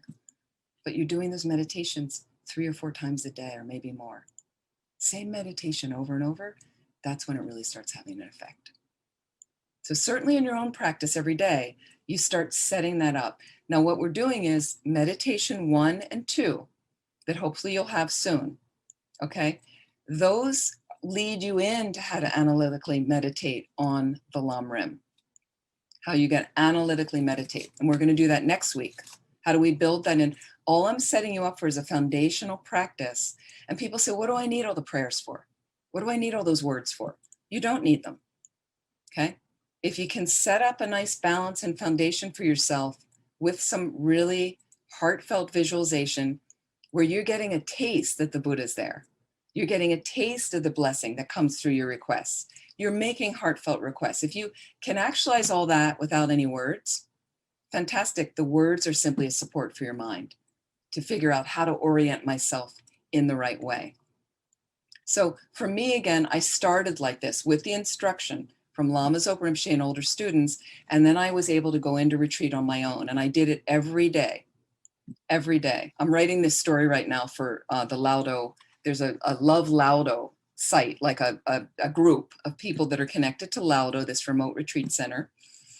And they asked me to just write an article. So I'm actually writing this article, just a short thing about my first time there, my first retreat, and all that I didn't know, right? And all that I came up there to do and what I was able to do in like 2.5 months or so. And how terrifying and difficult it was and how wonderful and glorious it was. But basically it's reminding me about that time when I was barely a Buddhist. I really was just starting out my first few years, but how that constant doing it over and over. And then what I did was you start to adapt the prayers, the words, what works for you, and you start creating what's effective for your mind within that framework. So you're adapting the framework, and that's okay.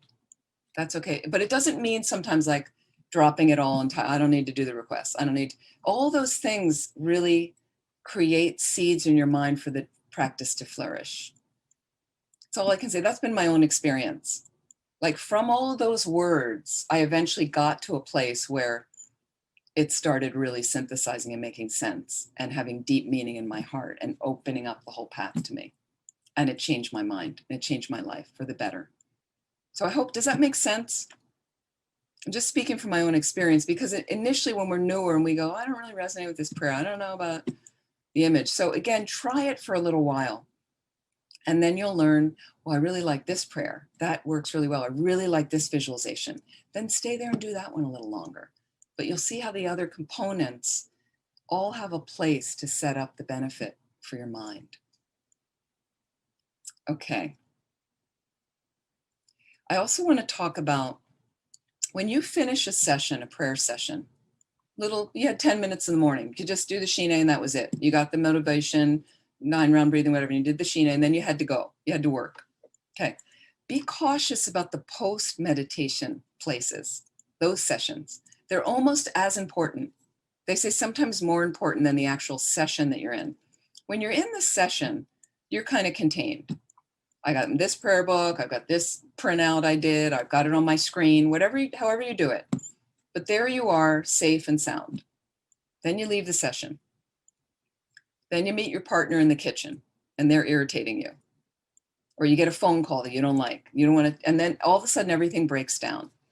So what's really key is, can I maintain that post-meditation session? Again, maybe the Buddha is there in front of you. Maybe you keep the Buddha on your crown walking around with you all day. It just can keep you a little loftier. You practice, you try like that. But I found that if I keep that merit field out there, and if I can remind myself, because in the beginning we forget it because we're not patterned, don't have the habit yet. But I can remember, oh, right, the Buddha's on my head. I'm going to offer a drink. First I'll offer it to them. They're really happy. Great. We're all happy then. You're having a difficult phone call with someone. Got the Buddha in space in front of me. What would the Buddha say? You can just ask that. What would the Buddha say right now? Just for a moment. I'm just going to be quiet for a moment. I don't know what to say to this person. I'm noticing. I'm so irritated right now. That's okay. Then I can say, what would the Buddha say? Sometimes I have that a lot. Like, what would Rinpoche do in this situation? Like that. So again, you're reaching for a resource. And again, you want to slowly understand that resource, that it's a qualified resource of refuge, that it's really going to help you more than other things you tend to grab. But you have to check that out yourself.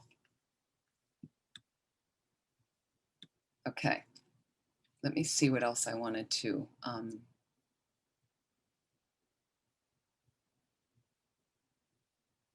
Okay.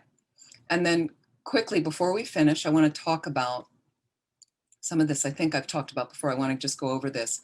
The 3 scopes of the Lam Rim. When we start to get into that next week, I want to talk more of how do we meditate on some of these? What do I bring in and how do I do it? 3 scopes of the Lam Rim. A scope that is for what they call a lower capable being, for a middle capable being, and for a higher capable being. And it's all based on motivation. A lower capable being, and it doesn't mean you're a low being. It just means this is where the motivation's often settled. where it comes from.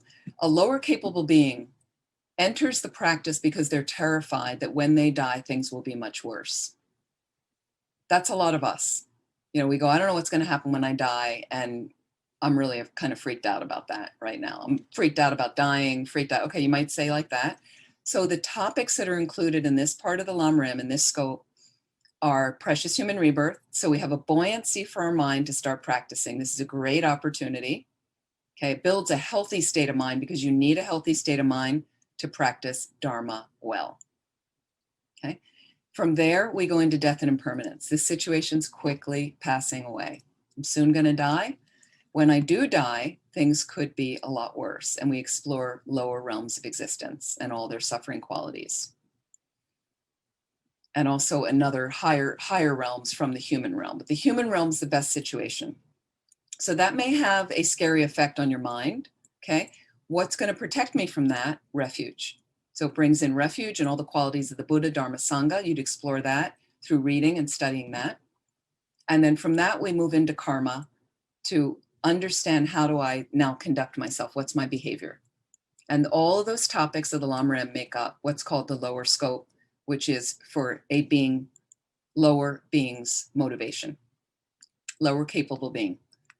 Okay, from there, moving in to the middle scope, based on the first motivation that I'm terrified things are going to be worse, and that motivates me to practice, is I also realize that right now in samsara, I'm still suffering, even though I'm a human, still so much suffering. I'm so limited. So I, as a middle capable being, I am motivated to end my own suffering and reach liberation or nirvana. And the topics that are included in this are all the different ways you suffer, and that through developing meditative stabilization, Shine, I can apply that to the wisdom realizing emptiness, right? But I can at least understand where the suffering fundamentally comes from, which is ignorance. And I can start to dismantle that ignorance and reach nirvana. So those subjects are all included in that middle scope, and how I can bring about an end to my suffering. Well, that's exciting. So built on those two motivations comes the highest scope motivation of the higher capable being. And they're motivated with the other two motivations, but they also realize if I bring about an end to my own suffering, it's not really enough because all these living beings are suffering. So I can't really sleep well at night to know that they're still suffering. But if I can actualize the good heart and couple that with the right view of emptiness, continue on that bodhisattva path of attaining those 10 bodhisattva grounds, the bhumis, the levels, I can become a Buddha. And then I'm unlimited in how I can best serve all living beings. So those are the three scopes of the Lamrim, which all the philosophical topics take you through. So that higher scope motivation includes all those teachings on bodhicitta, the different methods of how to develop bodhicitta, and the 6 perfections of how to practice that with the totally open heart and the right view. We're going to talk more about the specific topics like that. Great. Yes, we can stay and we can talk for 5 minutes. I have about 5 minutes. So I just want to ask right now in closing, any additional questions? Is everybody doing okay with kind of the basis of a certain type of practice, okay? Again, please do the best you can. And all I'm asking you this week is, we're going to do some rejoicing this week, right? You're going to be rejoicing at your good events that you do and your good qualities. Please really spend some time there. Look at the air time you're spending when you mess up versus when you do something good. Please try to rebalance, okay? And then once you get the meditations, have a look at meditation 1 and 2, and you can alternate each day. Do meditation 1 one day, which is more about refuge. Do meditation 2 the next day, which is all more about focusing on the 7 limbs. So you get a little bit used to that Shakamuni Buddha Guru Yoga practice. Just as one type of way to anchor your practice, okay? Let's dedicate. I'm going to share some dedication prayers. So I would like to dedicate right now to whatever merit we've created that it will help us to be able to really create this consistent, rich practice or enhance the one we already have, so that we can become Buddhists quickly and benefit all living beings. I'd specifically like to dedicate right now to Pythagoras, who is my friend's brother in Brazil. Unfortunately, he passed away on Saturday of COVID. So he didn't make it. It was quite shocking because he was getting better. So we were quite shocked by that. I'd like to dedicate to Geshe Tenley, who is our teacher in at the Boston Center, Kurukula Center, who's recovering from a serious car accident, and he's doing better and better, but it's going to be a long road to recovery. Let's dedicate to his well-being, and for all the other beings needing additional help right now, for those who've recently passed away in the last 49 days, may they immediately take a precious human rebirth to get enlightened to benefit all living beings. Just going to share so we can do a few of these dedication prayers.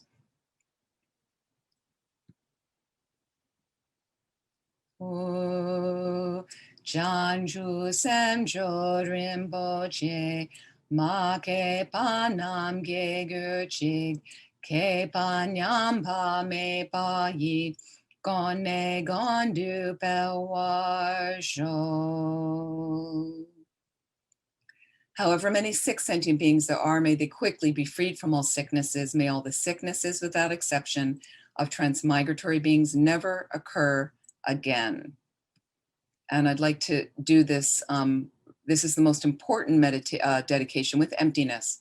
Due to all the past, present, and future merits collected by me, the numberless Buddhas, the numberless sentient beings, which are completely empty of existing from their own side, may I, who am completely empty of existing from my own side, achieve the state of full enlightenment, which is completely empty of existing from its own side, and lead all sentient beings who are completely empty of existing from their own side to that state which is completely empty of existing from its own side, by myself alone, who am completely empty of existing from my own side.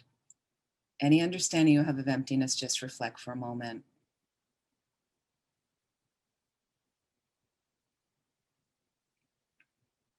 I fully dedicate all these virtues to be able to train just like the hero Manjushri, who knows reality, and just like Samantabhadra as well. And lastly, for the long lives of our precious teachers, for His Holiness the Dalai Lama, the wish-granting, wish-fulfilling jewel, source of every single benefit and happiness in this world, to the incomparably kind Tenzin Gyatso, I beseech, may all your holy wishes be spontaneously fulfilled. For Lama Zopa Rinpoche, you who uphold the subduer's moral way, who serve as the bountiful bearer of all, sustaining, preserving, and spreading Manjunath's victorious doctrine, who masterfully accomplished magnificent prayers honoring the three sublime ones, Savior of myself and others, your disciples, please, please live long. Thank you to Mary and Anna, to Tupten Norbeling. Thank you to all of you.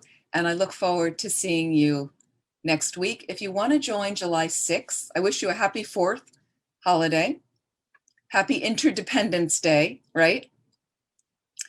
If you want to join us July 6th, Shanti Deva in New York is hosting a birthday party for His Holiness. I'm leading basically practices for that. 7 o'clock in the evening, July 6th, Eastern time. If you want to join us, you have to register through Shanti Deva NYC. It's this website.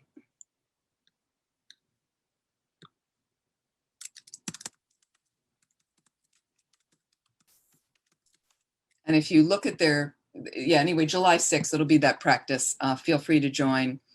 If you want to do some meditation with us, I'm leading a meditation course for them Friday night. So you can also find that. Wishing you all the best.